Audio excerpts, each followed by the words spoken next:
She didn't raise her voice. She didn't flinch. But when Officer Wade Mercer slapped Congresswoman Nadira Cole in open court, the silence that followed shattered everything. What happened next wasn't loud, but it changed the system forever. This is the story they tried to bury. Watch till the end to see why her stillness sparked a movement. Like, share, and subscribe now for more untold stories that matter. Don't miss what comes next. The Jackson County Courthouse in Mississippi had seen hundreds of hearings, thousands of verdicts, and more silent suffering than its walls could ever whisper. On that particular Tuesday morning, 11:38 to be exact, the courtroom was half full, filled with the usual textures of public bureaucracy. Lawyers flipping folders, a mother silently weeping in the back, a judge reading from a docket with the mechanical disinterest of someone used to broken lives on paper.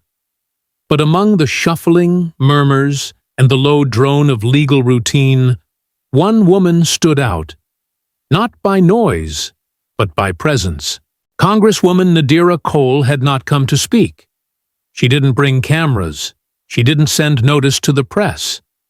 She entered the room the same way she always entered systems that feared her, with calm precision and a back straight enough to be mistaken for steel. A former civil rights litigator turned national legislator, Nadira had spent over 20 years reading between the lines of policy and pain. Her eyes didn't scan like a visitor's. They searched, not for guilt, but for ghosts. That morning, she'd chosen to quietly observe the sentencing hearing of a 16-year-old named Jalen Knox, detained 3 weeks earlier for failure to comply near a shuttered gas station. She wasn't related to him. She didn't represent his district. But something about his file, 2 pages long, with more redactions than facts, felt too familiar, as if she had seen it all before. And she had, just under different names, different cities, different bodies. No one in the courtroom recognized her at first. She was dressed plainly. A dark navy coat, low heels, no makeup, no badge on display.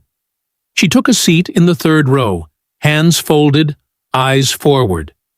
The kind of silence that doesn't ask permission. The kind that demands it. Officer Wade Mercer, however, noticed. Not who she was, but what she was. A black woman who wasn't afraid to stare back. And for men like him, that was often enough. Mercer wasn't new. 17 years in the force, 3 commendations, and a reputation for discipline in tense situations. His jaw was set, shoulders wide, voice low and rehearsed. He didn't shout. He insinuated. And in Jackson, that was usually more than enough to make people sit down or shut up. He walked toward her under the pretense of routine questioning, asking why she was there, what her business was, whether she had cleared her presence with security. She answered only once. "I'm here to observe. Is there an issue?" Her voice wasn't loud, but it was steady. That was her crime. No warning, no escalation, just a single sharp motion. The slap. It landed not just on her skin, but through the room like a hammer dropped in a library. Flesh against flesh. A sound that startled even the judge mid-sentence. Someone gasped. A file dropped. A bailiff shifted. The courtroom, the kind used to chaos, used to shouting matches, used to tears, froze. And Nadira Cole did not flinch. She didn't raise a hand, didn't call for help, didn't touch her cheek. She just stood, slowly, with the calm, unshakable rhythm of someone who had spent her life being told to take hits and keep breathing. Her eyes met Mercer's, not in rage, not in disbelief, but with something far more terrifying to a man like him. Certainty. As if she had expected it. As if she had been preparing for it her whole life. For nearly 20 full seconds, long enough to feel like a lifetime. No one moved. No voices filled the air. The only sound was the distant ticking of the courthouse clock, just above the state seal. She didn't say a word, and somehow that said everything. In that silence, the courtroom's entire energy shifted. The judge leaned forward but said nothing. The prosecutor looked down. Even the stenographer's fingers paused. Everyone was now watching her, waiting for her to respond the way they had been trained to expect: outrage, accusation, emotion. But Nadira denied them the script. She didn't perform. She bore witness. And that was what made the moment dangerous. The slap was not just an act of violence. It was a test of obedience, of silence, of whether a powerful black woman would fold under public humiliation. But Nadira's stillness did something Wade Mercer didn't understand. It made him visible. It made his power look brittle. Someone in the back quietly lifted a phone. Not to make a call, but to capture a picture. One blurry image. Nadira, standing with perfect posture. Mercer, his hand still half lowered. Her face turned toward him, eyes locked. No tears, no collapse, no fear. By 2 p.m., that image was on 3 local news pages. By 5 p.m., it had been reposted over 12,000 times. By the end of the night, the hashtag #ShockerStillness was trending nationwide. And yet Nadira remained silent. She didn't call a press conference. She didn't tweet a quote. She didn't even release a statement. Because for her, this wasn't about revenge. It wasn't even about Mercer. It was about what came next. About who was watching. About what they would now be forced to see. This wasn't the first time a woman like Nadira had been struck. It wouldn't be the last. But this moment, caught between brutality and silence, between expectation and refusal, would become something else entirely. The beginning of a collapse. Because while Mercer may have delivered the slap, it was Nadira who delivered the verdict. She showed the country something rare and unforgettable. What happens when dignity doesn't retreat, even after the system reveals its most violent face? And if you think this story ends with a single image, think again. What came next would expose everything they tried to keep buried. Don't miss what unfolds. Like, share, and subscribe to this channel now. Because this isn't just a video. It's the opening frame of a truth they never wanted you to see. The image was never meant to matter. It wasn't sharp, it wasn't framed, and it wasn't even supposed to be taken. It was a shaky snap from a courtroom intern named Isaiah Beck, a 20-year-old pre-law student assigned to monitor hearings for school credit. He hadn't planned to photograph anything. He just wanted proof he'd been there. But as he sat frozen in the back row of the Jackson County Courthouse, watching Officer Wade Mercer's hand fall, and watching Congresswoman Nadira Cole stand, something in him shifted, like breath held too long. With a hand that trembled slightly, Isaiah lifted his phone and tapped once. A grainy frame caught mid-stillness. Mercer's hand just beginning to lower. Nadira, upright, her face angled toward him, eyes unflinching. Not in pain, not in protest, just present in a way that cut through everything else. It was 11:46 a.m. when he took the photo. By 1:15 p.m., he had sent it to a friend. By 1:40, that friend had posted it on a student blog under the headline, "What Just Happened in Jackson." The photo wasn't tagged. Nadira wasn't named. But within the hour, it had been reposted 28 times. By 3 o'clock that afternoon, someone on Twitter identified her. That's Congresswoman Nadira Cole. She was in that courtroom today. Within 10 minutes, someone else added, "She just got slapped by a cop and didn't even blink." A third added, "This is not just a photo. This is a warning." And just like that, a quiet storm formed, not with fire, but with stillness. The photo wasn't dramatic. There was no blur of fists or mouths agape, no screaming faces, no blood. But that was the danger of it. It didn't need violence to shake people.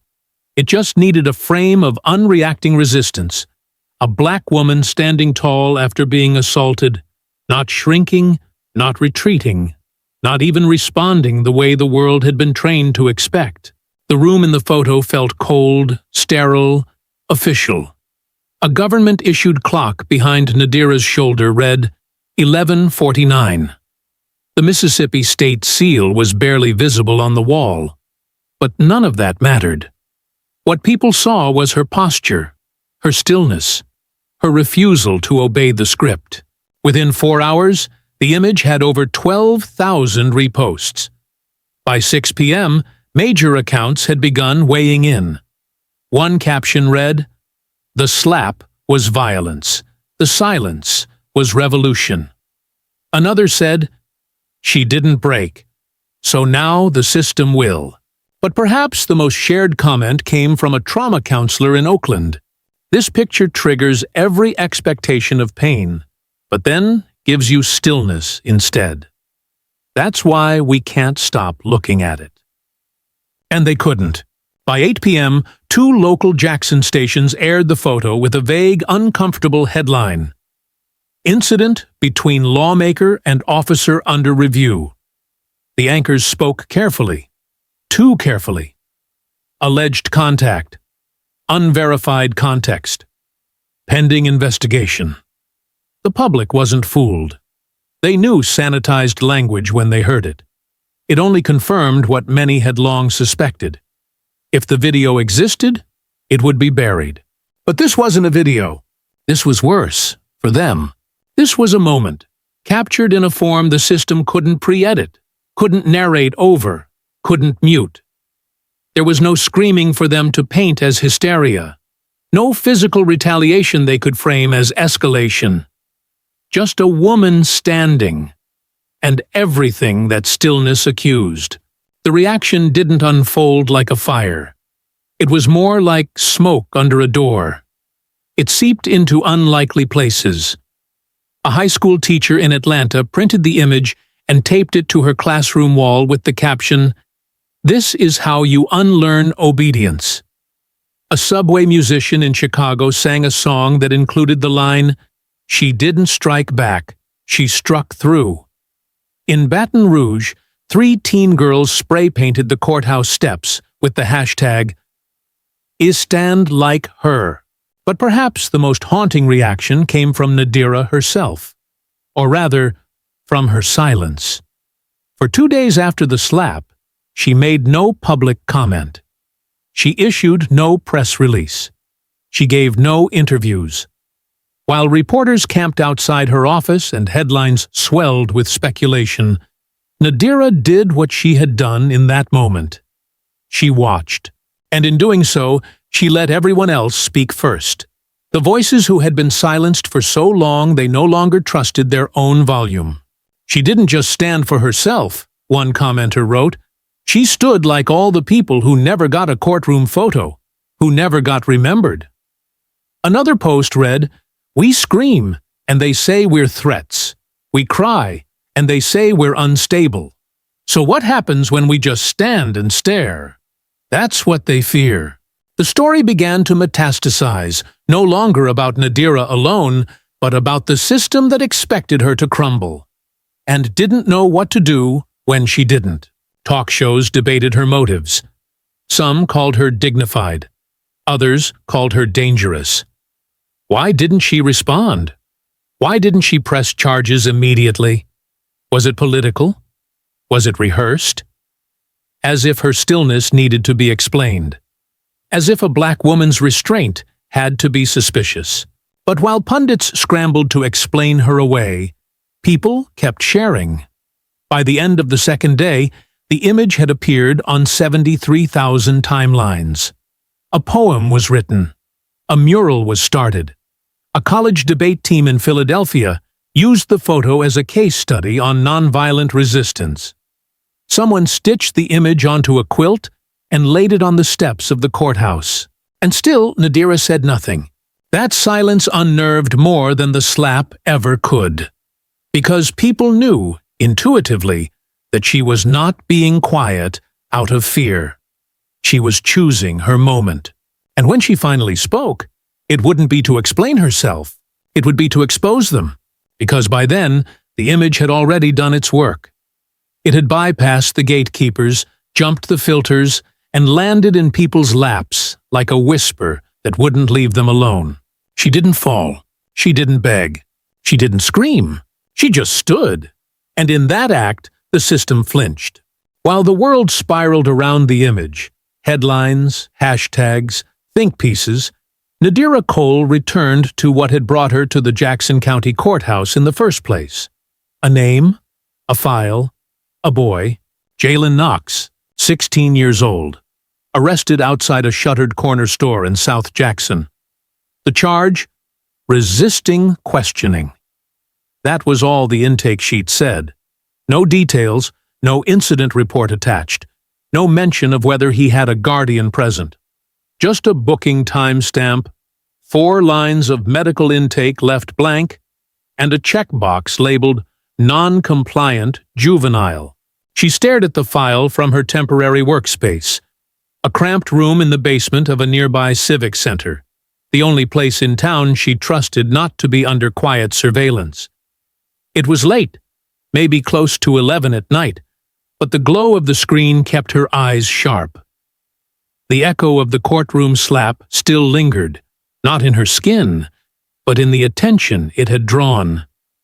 The world had seen her unmoved. But now, she needed them to see the boy who had already disappeared. 3 weeks earlier, Jalen had walked to the corner store for a bag of Takis and a fountain soda.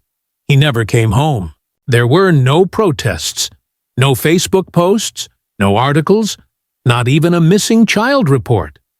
Because he hadn't technically gone missing. He'd been processed.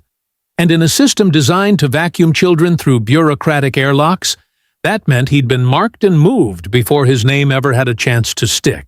The file was cold, but Nadira had handled colder. She traced her finger over the intake date. March 3rd, 4:14 p.m. Arresting officer. Mercer, W. The same hand that had struck her less than 48 hours ago. That wasn't coincidence, that was procedure. The deeper she looked, the stranger it got. The booking time had been logged at 4:14 p.m., but the timestamp on the corresponding patrol car GPS log read 4:38, 24 minutes later, and at a different location. She ran the GPS trail again, overlaid it with city security footage timestamps. The patrol car had never been near the location where Jalen was supposedly picked up. In fact, that street's traffic cam showed nothing at the time of arrest. No teen, no officer, no confrontation. It was a ghost arrest, a fabrication. Nadira knew what that meant. This wasn't sloppiness. This was intentional erasure, the kind that left no bruises, just administrative silence. No body cam footage was available. Technical error during upload, the record clerk had said. Footage pending recovery. Nadira had heard those words before. It was the same scripted response she'd fought against as a lawyer. Words not designed to explain, but to delay. Until no one remembered to ask again. And Jalen's mother? She hadn't even been notified until 7 days after the arrest. A single voicemail. Your son is being held at Jefferson County Youth Facility. No callback number, no name, just a voice. Robotic, forgettable. That was the point. When Nadira called the facility posing as a legal monitor, they transferred her 3 times, each voice more cautious than the last. Jalen Knox, let me check. Let me transfer you to compliance. Actually, I don't have that name on my intake for March 3rd. Are you sure you have the right county? She was, and they knew it. But the name was already being scrubbed. Nadira leaned back in her chair and stared at the blinking cursor beside the last sentence in her notes. No medical intake. For a juvenile. in a detention facility, for 3 weeks. No record of vitals, no psychiatric screen, no notation of injuries. That wasn't oversight. That was strategy. When systems wanted to hurt you quietly, they didn't need fists or shackles. They just needed to never write you down. Or worse, write you down wrong, misfile you, mislabel you, mark your presence in code that no one could trace until it was too late. She closed the folder and pulled a second file. A prior arrest report from 2021. Same officer, different teen, different neighborhood. Same outcome. No warrant, no footage, no guardian contact. The parallels weren't accidental. They were infrastructural. This wasn't a bad officer. This was a bad architecture. And Wade Mercer was just a man following the blueprint. By 2 in the morning, Nadira had traced 5 other cases connected to Mercer with eerily similar patterns, all within redevelopment zones flagged for community revitalization, all involving black boys between the ages of 14 and 17, all flagged under non-compliant juvenile tags, none with complete records, all filed during quiet calendar weeks, court sessions known for light dockets and minimal press. This was not failure. This was design. She looked at Jalen's intake photo one more time. His eyes didn't look scared. They looked paused, like he was waiting to understand what the rules were. That was the hardest part for her, knowing that most kids like Jalen weren't raised to fight back. They were raised to survive. And sometimes, survival meant saying nothing while the system took everything. But Nadira wasn't here to survive anymore. She was here to reveal. She pulled out a notepad and wrote 3 names down. Whistleblowers she'd worked with in past cases, people who understood how to trace metadata through government encryption systems. She'd need them. Because whatever they'd done to Jalen, they'd done to others. And she wasn't about to let the next name vanish into a checkbox. Just before sunrise, she saved all her findings into an encrypted drive, sent a coded alert to her legal response team in D.C., and took one last look at the page. A name, a date, a ghost file. Jalen Knox had disappeared once. Not again. By the time the sun rose over Jackson, Mississippi, Nadira Cole was already moving. Not through press circuits or public appearances, but through back channels. While social media burned with her silence and the name Jalen Knox began quietly surfacing online, she knew exactly where the trail would lead next. Into the shadows. Not the kind that lurk in alleyways, but the kind built behind locked server rooms, policy language, and invisible edits dressed in official seals. She filed her first set of internal requests at 7:48 a.m., using her congressional credentials to demand a complete record of body cam footage, arrest logs, incident transcripts, and youth facility intake reports from March 3rd to March 8th. The window that would hold Jalen's disappearance. The response came 6 hours later. Records delayed due to encryption failure. Body cam files corrupted. Video unplayable. Report retrieval in process. It was a script, and she had read it before. In the early years of her law practice, Nadira had watched entire abuse cases dissolve under that same sterile phrasing. Corrupted. Unavailable. Under review. The system never said no. It said, not yet. Not now. Wait. Wait. Until everyone forgot what they were waiting for. But Nadira didn't forget, and she knew what came next. The second she pushed deeper, requesting personnel logs and metadata for Wade Mercer's patrol unit, the system flinched. On the surface, everything stayed polite. Polished emails, courteous subject lines, but the timing changed. The language shifted. The usual court clerk who had smiled at her 2 days ago now avoided her gaze. The city records office claimed it lost the key to one of the archives. And when she walked back to her car that afternoon, she found a black SUV idling across the street with no tags, and a driver wearing mirrored sunglasses, tapping a tablet that never left his lap. This was the system's other language, the one it used when it couldn't lie fast enough. And at the center of it all was Chief Marshal Everett Harlan. His name hadn't appeared in any of the files she'd reviewed, but his handprints were everywhere. Officer Wade Mercer's supervisor. 29 years of service.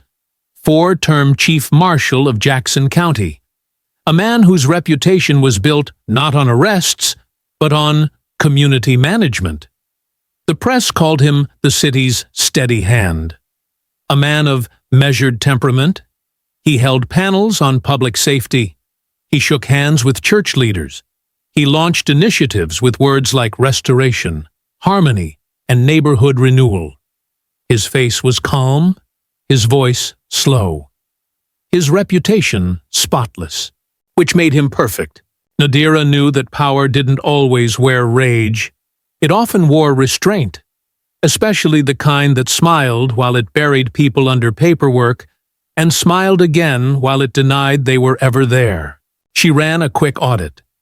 Over the past 10 years, 83% of all sensitive youth cases filed in Jackson County had been approved or reviewed under Harlan's leadership.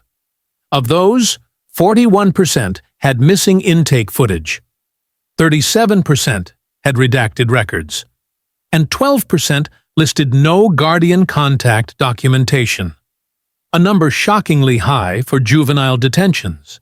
These weren't errors. They were edits, systemic, deliberate, mechanical. She called it the quiet machine, the part of the justice system no one saw, the one that didn't need sirens or shackles, just the power to change a timestamp by 3 minutes, delete a sentence from a log, adjust a file's visibility status from public to restricted. A whisper could erase a child. A missing keystroke could cancel a case. Chief Harlan didn't need to hide in the dark. He was the switchboard.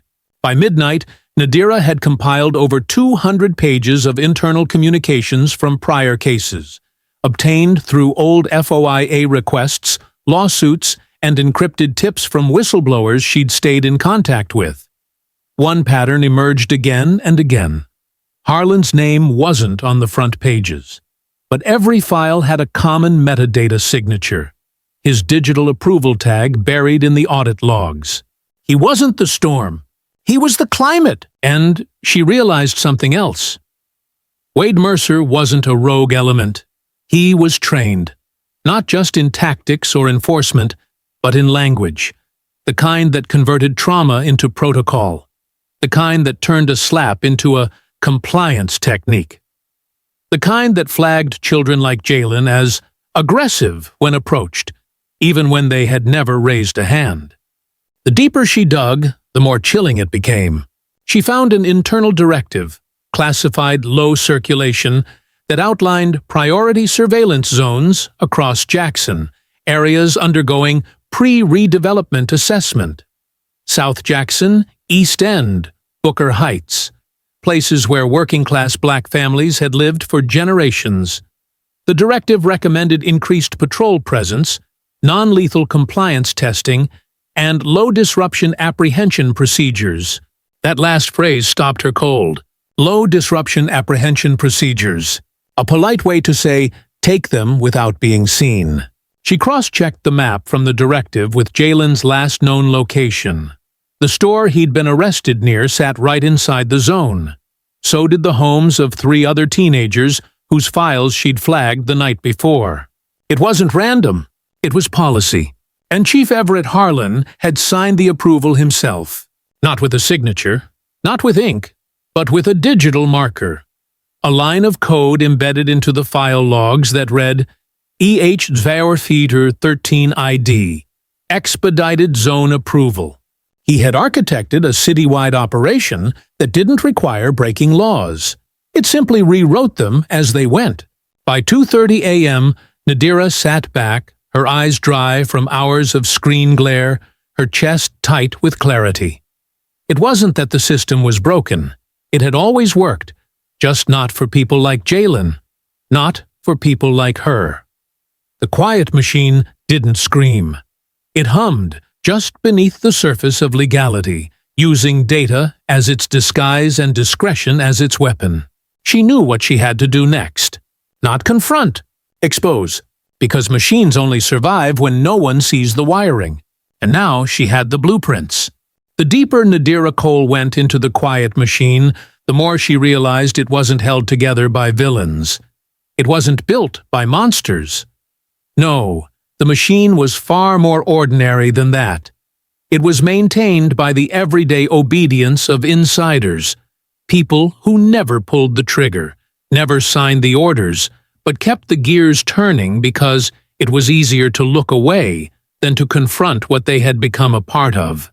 But some of them, the ones who hadn't forgotten, began to find her. Quietly, cautiously, like ghosts knocking from inside the walls. The first was Marisol Rivas, a court translator who had worked in Jackson County's juvenile division for 9 years.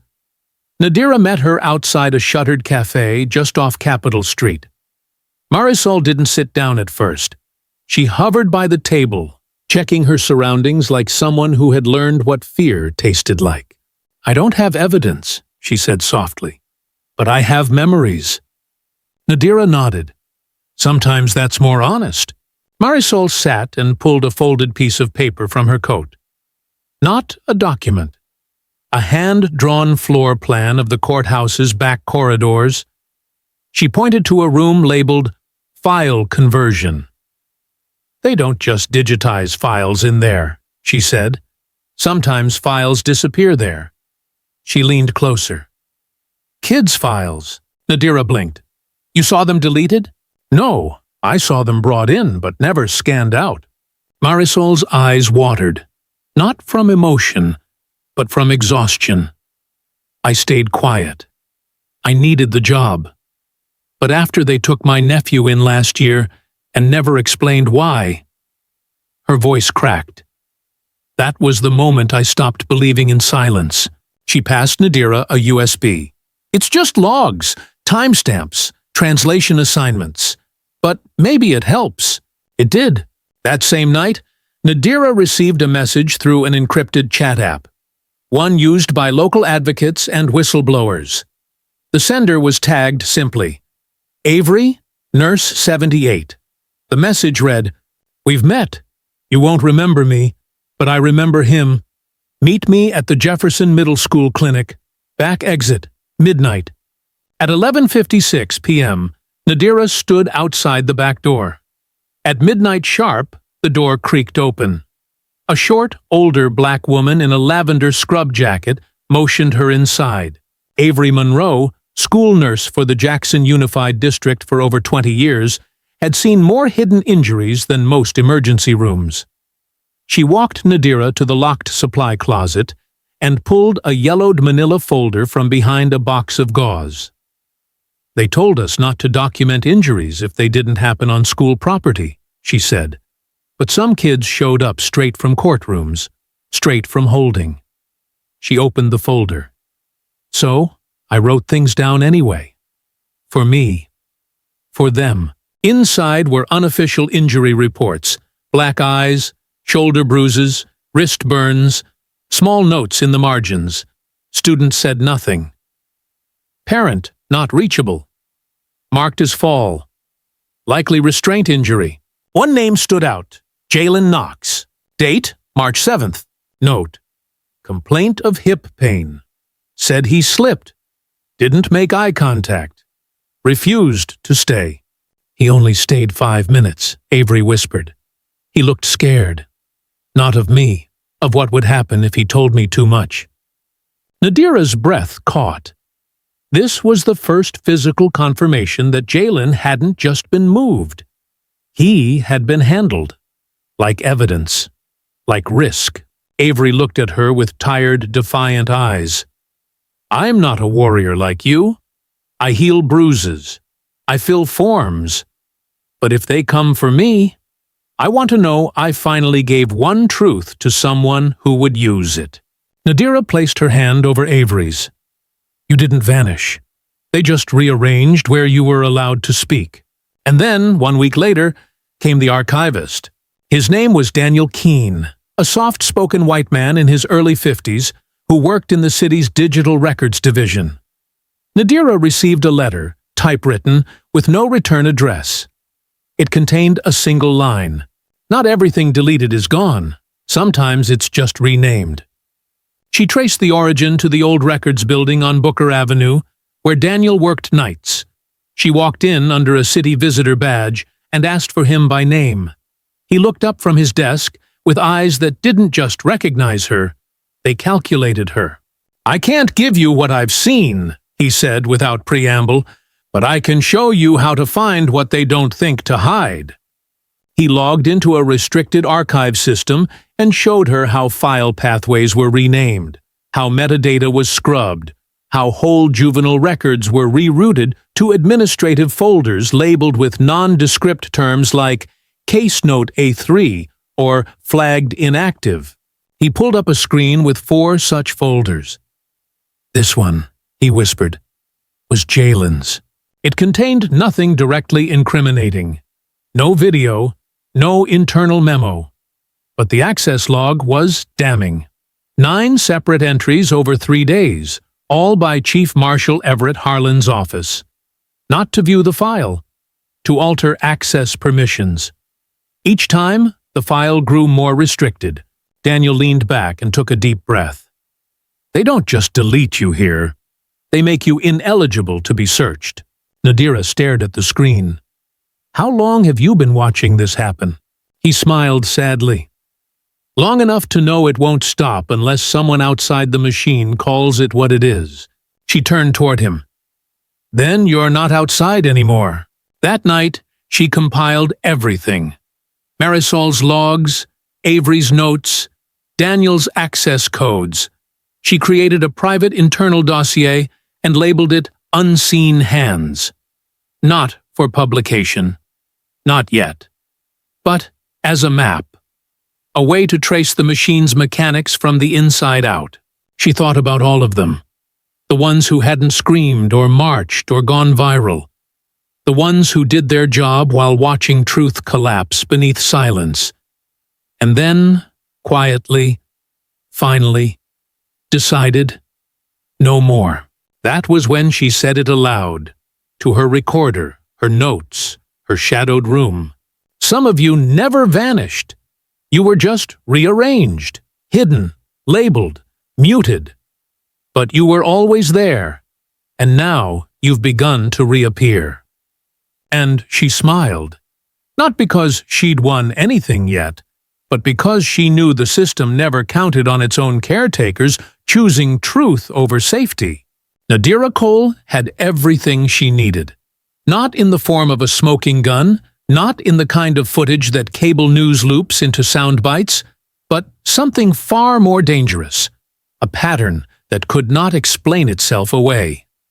Marisol's floor plan and translator logs, Avery's injury records scrawled in the margins of school health reports, Daniel's audit trail of metadata edits, all of it pointed not to one error, not to one bad cop, but to an entire infrastructure of erasure. So deeply embedded, it didn't need violence to be violent. It just needed no one to look. But Nadira looked, she listened, she collected. And now she was ready to show the world exactly what had been hidden. Not by accident, but by design. She didn't go to the news. She didn't call a press conference. She didn't sit across from some host waiting to twist her words into headlines. Because this wasn't about her. The slap in the courtroom had become a national story. The still image of her unflinching gaze had been seen by millions. But that image, as powerful as it was just the doorway. The story she was about to tell, this story, was the house behind it. And she would not wait for permission to walk people inside. At exactly 8:02 p.m. on a Thursday evening, Nadira uploaded a single video to a private but public-facing webpage. No announcement, No fanfare, just a plain white background and a title in black text. Timeline of the disappeared. One city, one system, 22 names. The video began without music, without intro graphics, just her face, centered, eyes locked on the viewer. No makeup, no filters. Behind her, a blank wall. No authority to hide behind. No distractions. Just her voice. My name is Nadira Cole. I'm not here to speak as a Congresswoman tonight. I'm not here to defend what was done to me in that courtroom. I don't want justice for me. I want memory for all of them. She let the words sit for 3 full seconds before she continued. The screen then cut to a map of Jackson. Dots lit up, red, yellow, blue, marking locations, schools, interrogation sites, holding cells, courthouses, each tied to a child, each tied to a date, each tied to a document she had now decrypted. As the video progressed, it showed split screens, original files on the left, redacted versions on the right. Medical reports before and after tampering. Body cam timestamp logs with metadata removed. Communications between Officer Mercer and the department's digital compliance team showing edits made days after the supposed events. One segment focused entirely on Jalen Knox, his intake form, the missing footage log, the GPS trail that contradicted the arrest location. The footage she recovered from nearby security cameras showed no officer present at the time of the reported stop. Then came Avery's handwritten note. Didn't make eye contact. Refused to stay. It was no longer speculation. It was proof. The quiet machine had been caught operating in plain sight. Not just failing, but rewriting people. Kids like Jalen were never missing. They were manipulated into absence, their pain translated into paperwork too clean to be questioned. At minute 14 of the video, Nadira laid out the evidence of systemic edits. 17 altered access logs, each tied to Chief Marshal Everett Harlan's approval credentials. 12 medical reports left unfiled by directive. 4 internal memos using language like low disruption apprehension and priority zone targeting. 1 city-funded redevelopment plan citing youth incident clearance as a prerequisite for funding approval. Then, with the screen black behind her again, Nadira looked into the camera and said calmly, "You've been told the system is overwhelmed, that it's broken, that it does the best it can with limited resources. But the truth is this system is not broken. It is engineered. It erases on purpose." She didn't name a single villain, no dramatic accusations, no courtroom dramatics. Instead, she listed the roles: the file clerk, the patrol supervisor, the youth intake officer, the grant coordinator. Not to blame individuals, but to show how injustice becomes sustainable when ordinary people choose not to ask why. Some of them didn't want to harm anyone. Some were just tired. Some thought they had no choice. But all of them pulled the rope. At minute 27, she introduced the final section: the records they couldn't destroy. This portion of the video, the one that would later be studied in law schools and broadcast in classrooms, showed a single line of code, just one, buried in the XML metadata of a deleted juvenile file. A line that read, E. Harlan, proof, unmistakable, that Harlan didn't just supervise the system, he controlled access to its reality. She ended the video with no dramatic plea, no outrage.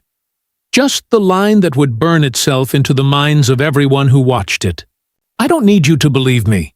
I just need you to ask one thing. If I'm wrong, why are they trying so hard to erase it? She stared into the camera for 3 full seconds. Then the screen faded to white. That night, the video received 230 views. By morning, it had over 63,000. By nightfall, it crossed 250,000. Not because of trending algorithms, not because of paid promotion, but because people shared it on their own, quietly, urgently, like a secret finally set free. A teacher in St. Louis canceled her class and played the entire video instead. A janitor in Birmingham projected it on a wall during his union's break room lunch. A group of high schoolers in Baltimore transcribed the entire video into a zine and left copies in city buses. Nadira didn't ask for outrage. She asked for memory. And memory doesn't require permission. The video didn't end with applause. It didn't trend with fireworks or viral gimmicks. There were no celebrity endorsements, no corporate statements, no neatly packaged campaign slogans. It ended, instead, with a quiet that stretched deep, so deep it settled into the cracks of the city, into the school hallways, the courthouse basements, the forgotten corners of Jackson, Mississippi. And then, almost without warning, the silence began to speak. At first, the reaction came in fragments.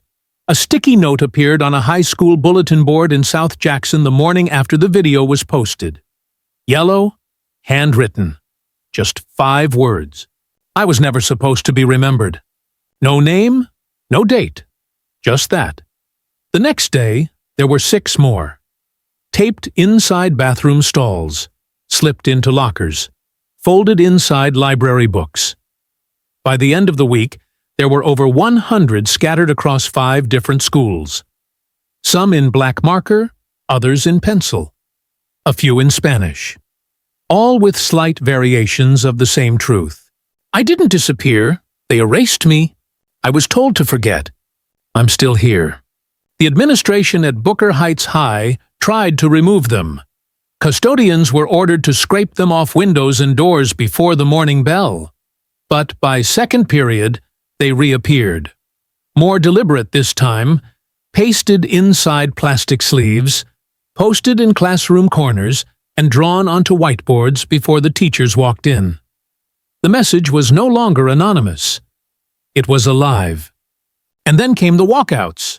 It began with a civics class at Jefferson South Middle School. Tuesday morning. The teacher had played Nadira's full video after a student asked, "Miss, is this real?" No one left their seat. No one took notes. But when the video ended, 11 students stood up, walked out, and sat in silence on the front steps of the school.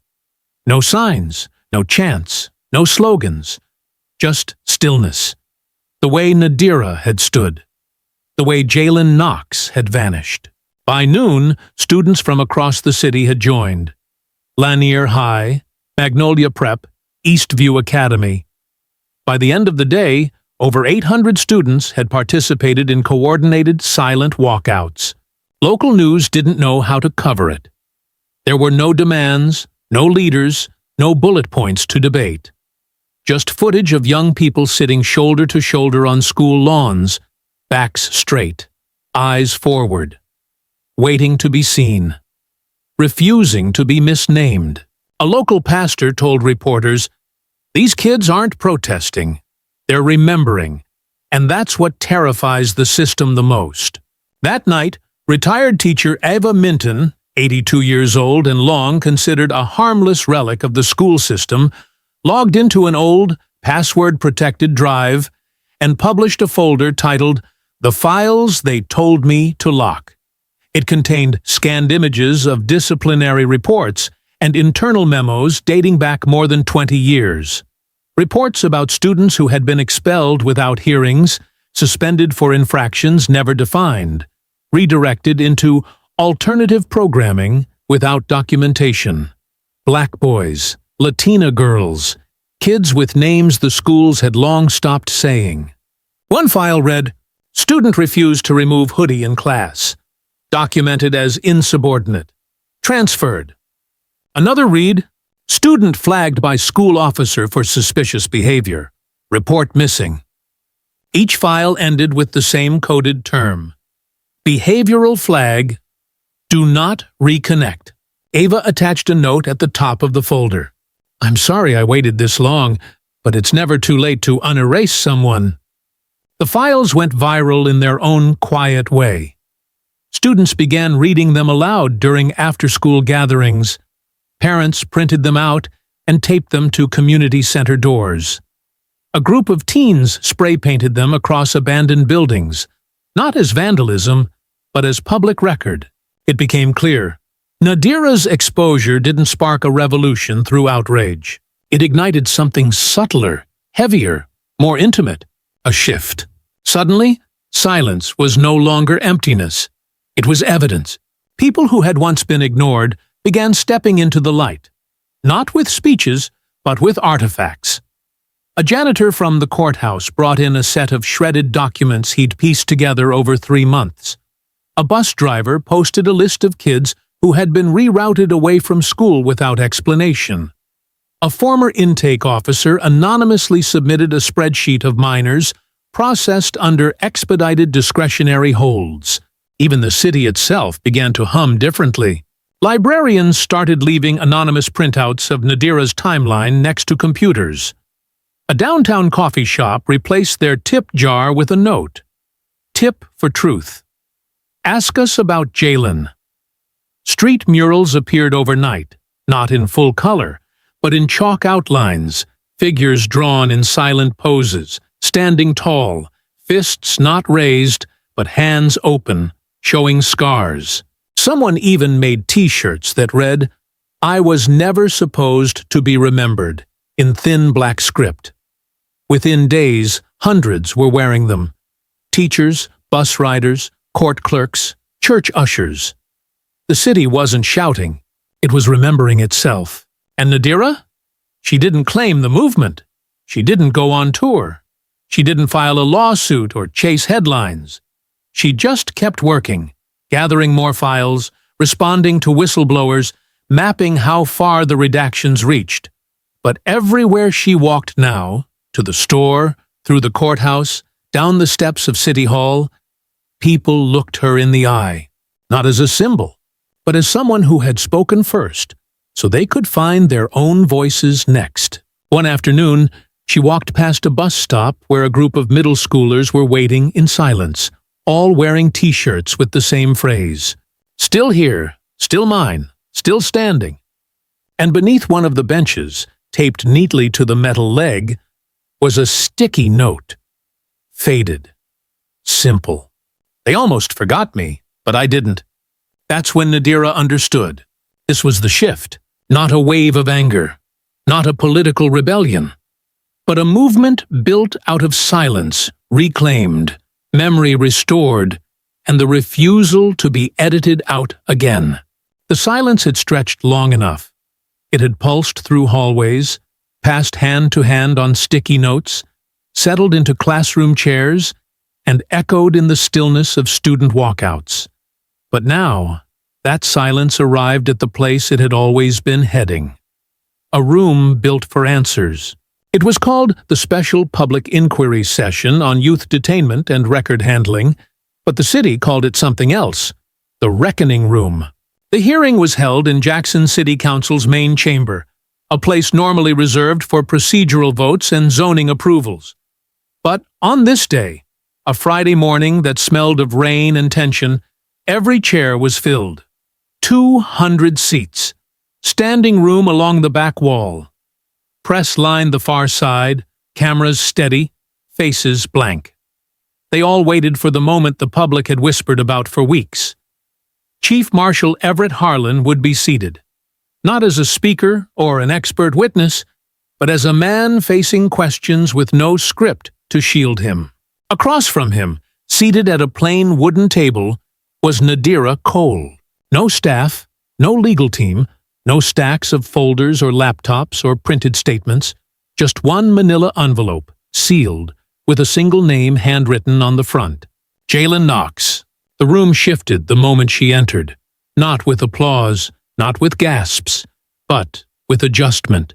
People sitting straighter, breaths held slightly longer, hearts pulsing faster. They had seen her stand in a courtroom, they had watched her speak through silence, and now they would hear her speak in full. Harlan entered from the side door, dressed in his standard charcoal gray suit, the tie a muted red, his face unreadable, his hair perfectly combed, He moved with practiced calm, the kind earned through 3 decades of staying just ahead of suspicion. He sat down and offered Nadira a nod, which she did not return. The council chair opened the session with formal remarks, but no one really listened. Everyone was waiting for the moment when the room would stop performing and start remembering. That moment arrived 17 minutes in. "Congresswoman Cole," the chair began, "you may proceed with your statement." Nadira didn't stand. She didn't posture. She simply looked at Harlan and spoke, her voice even, her tone devoid of theater. "I'm not here to accuse you, Chief Harlan. I'm here to ask a question only you can answer. And before I ask it, I want to show you something." She reached into her bag and removed the envelope, placing it flat on the table. She didn't open it, didn't slide it across, just laid her fingers gently over Jalen's name. This is the complete, unredacted file of a boy named Jalen Knox, 16 years old, arrested without warrant. No parental notification, no medical documentation, no legal representation. This file contains GPS discrepancies, metadata logs of altered timestamps, and records of tampered video footage. A pause. It also contains your approval signature. She finally turned her full attention to him. "Chief Harlan, you've said many times that you've dedicated your career to keeping this city safe, that your leadership has kept community balance. But today, I'm not asking you to defend your record. I'm asking you to remember your actions." The chamber was quiet. The only sound was the faint hum of the overhead lights.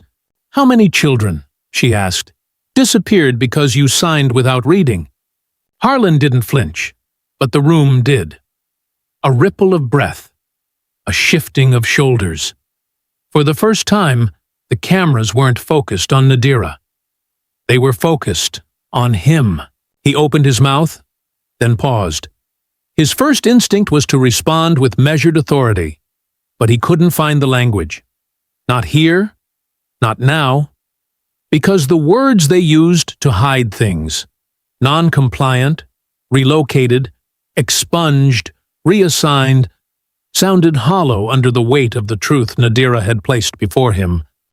He began, "I don't recall that specific case." Nadira nodded slowly. "That's the problem, isn't it?" She picked up the file but still didn't open it. "This one child, one name. But there are more. We know now. Because people you trained to keep quiet finally chose to speak. Teachers, translators, nurses, archivists. You built a machine that needed them silent. But you never considered what would happen if they remembered." Harlan shifted in his seat. "Congresswoman, I followed every departmental protocol." "No," she interrupted, calm as a scalpel. "You created them." A murmur broke through the audience, but she raised her hand slightly, and it faded. "I don't need you to admit guilt," she said. "That's not what accountability is. Accountability isn't punishment. It's naming. It's standing in a room like this and calling what happened by its true name." She leaned forward. Children were disappeared, not by vanishing, but by bureaucratic cleansing. You called it efficiency. You called it discretion. But we know better now. At that moment, Nadira opened the file for the first time and turned it toward the council. Visible in bold red marker was a checkbox on Jalen's intake form. "Do not reconnect." The room gasped. "That," Nadira said, voice now a fraction sharper, "is not a mistake. It's a directive. And the person who authorized it is sitting across from me." She didn't raise her voice. She didn't accuse. She simply laid down the truth and let it stay. Council members exchanged glances. The chair cleared his throat. Harlan's face twitched for the first time. "I believe I need to consult with legal—" "That's fine," Nadira said. "Just remember, memory doesn't wait for legal approval." Then she stood, not with a flourish, not to leave, just to mark the moment. All around the chamber, people followed. Slowly, deliberately. Teachers, students, parents, court workers. Over 200 people, standing in complete silence, eyes not on the chair, not on the cameras, but on Harlan. They weren't protesting. They were remembering. That was the reckoning. Not an arrest, not a verdict, but a name spoken aloud, in a room built to forget. The silence in the reckoning room didn't end when Nadira Cole stepped away from the table. It lingered like smoke, thick, choking, undeniable. Chief Marshal Everett Harlan didn't answer her question. Not really. He couldn't. Because her question wasn't about a file or a single boy, it was about all of them. The children flagged, the youth erased, the adults who watched it happen and said nothing. What she offered wasn't accusation, it was memory, sharpened, placed in the center of the room, and left there for everyone to see. But truth, once named, demands something else. It demands a place to live. So Nadira gave it 2 weeks after the inquiry, while the media spun itself in circles, some praising her, others scrambling to protect what she had shattered. Nadira walked into the dust-choked basement of the old Jackson Municipal Courthouse, keys jangling from her fingers. The building had been shuttered for 7 years. A forgotten wing, peeling paint, moldy insulation, cracked marble floors, no cameras, no grant funding, no permission.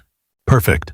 She turned the lock, opened the door, and walked into a space never designed to hold justice, and began turning it into something that could. The Restoration Archive, as she called it, didn't launch with ribbon cuttings or speeches. It began with one long folding table, 2 plastic chairs, and a chalkboard scavenged from a defunct middle school. At the top of that board, in her own hand, Nadira wrote, "If you weren't allowed to speak, write what you weren't supposed to say." Below that, she left white chalk and a stack of blank index cards. On the first day, 3 people came. One was a woman in her 50s, eyes hollow with grief, holding a folder of her son's expulsion notices, none of which included dates. One was a teenage boy who had once been locked in solitary for defiance after asking for a lawyer. The third was a clerk who never gave her name, but quietly slid a flash drive across the table and whispered, "I couldn't delete it. I just couldn't." By the end of the week, 27 more had arrived. Formerly incarcerated youth, custodians who'd swept detention centers, librarians, paraprofessionals, crossing guards, mothers and fathers who had waited outside courtroom doors with no updates, kids who had aged out of the juvenile system with no transcript, no diploma, and no record they ever went to school. They didn't come to protest. They came to remember in the open. On the second week, one of them, an 18-year-old named Rennell, asked if he could paint the wall behind the chalkboard. Nadira said yes. 3 days later, he unveiled a mural in charcoal gray and white, a silhouette of a youth standing before an open file cabinet, hundreds of pages flying outward, not in chaos, but in freedom. By week 4, the archive had its first class. It wasn't a course. There were no syllabi, no grades, just a circle of chairs, a stack of court records, and a single question posed at the start. When was the last time you were made invisible? The answers came slowly. One woman wrote her response on a napkin. A boy tapped it into his phone, but never read it aloud. A father sat silently the whole hour, then left a torn photo of his daughter on the table, her name printed on the back. Each artifact was pinned to the archive's growing memory wall. The wall wrapped around the room like a living testimony. Expulsion notices, missed call logs, visitation denials, sticker-covered notebooks, once confiscated as gang materials. No item too small, no story too late. Soon, they started to connect. A school security officer brought in an old metal lockbox she'd taken home the day before her forced retirement. Inside were dozens of handwritten referrals from teachers, most never filed. One read, "Disruptive, refused to answer to new name on record." That child had been transgender and disappeared from the system weeks later. Another note read, "Student seemed scared to speak, avoided eye contact, marked for behavioral reassignment." That student turned out to be Jalen's younger cousin. Nadira didn't direct the connections. She let them emerge, quietly, authentically. She created the space, and the stories found each other. By the second month, the archive had grown too large for its chalkboard. So they brought in a projector. A group of local college students, 3 of whom had once been in juvenile detention, created a digital platform for the Restoration Archive. Anonymous entries, file uploads, a searchable memory map of Jackson, color-coded by incident type, age, and year. They called it Still Here. On the home page was Nadira's quote, "Justice doesn't begin in courts. It begins where memory refuses to stay buried."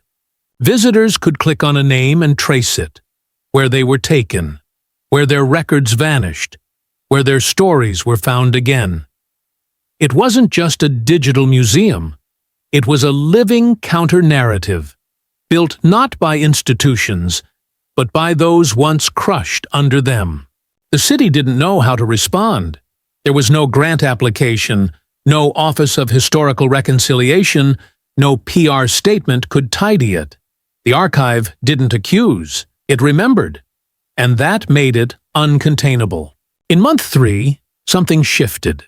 People who had once enforced the system began arriving. A retired judge, a former youth probation officer, a school resource cop. They didn't ask to be forgiven.